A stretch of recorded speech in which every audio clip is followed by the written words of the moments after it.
It was out of the blue. There was a demonstration going on. That's what you see in Bangladesh. But not something like that, that she'll be fleeing the country. The situation was so bad.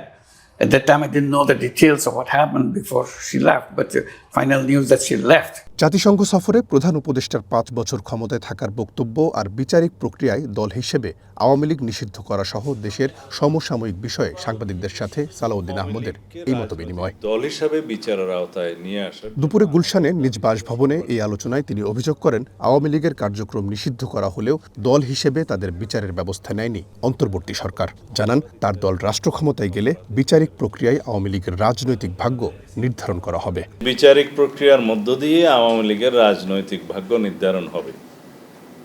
আদালতেই নির্ধারণ করবে আওয়ামী লীগ দেশে রাজনীতি করতে পারবে কিনা।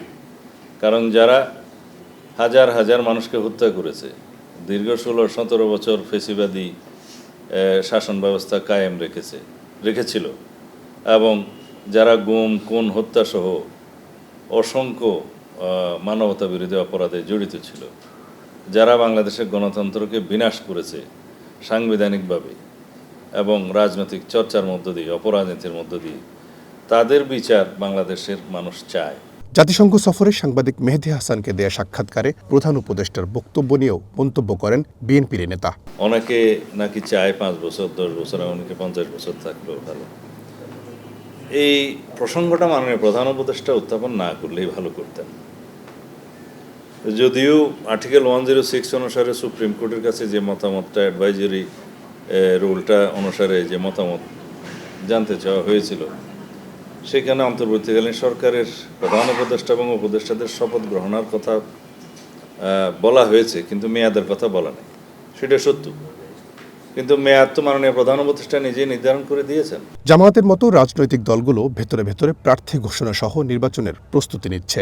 এমন এক প্রশ্নের জবাবে সালাউদ্দিন আহমদ জানান, শিগগিরই তারাও এ নিয়ে প্রার্থীদের গ্রিন সিগন্যাল দেবেন। বলেন, দলগুলোর সাথে জোট গঠন নিয়েও আলোচনা চলছে।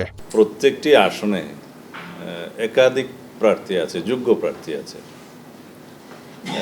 শুধু 2 জন নয়, অনেক আসনে আমাদের 5-7 জন, 10 জন পর্যন্ত যোগ্য প্রার্থী আছে।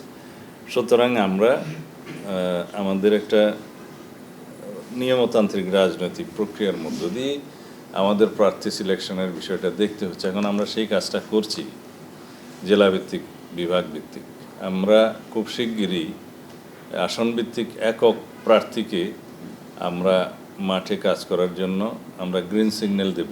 আর্টিফিশিয়াল ইন্টেলিজেন্স ব্যবহার করে বিএনপির বিরুদ্ধে অপতথ্য ছড়ানো হচ্ছে বলেও জানান বিএনপির এই জ্যেষ্ঠ নেতা।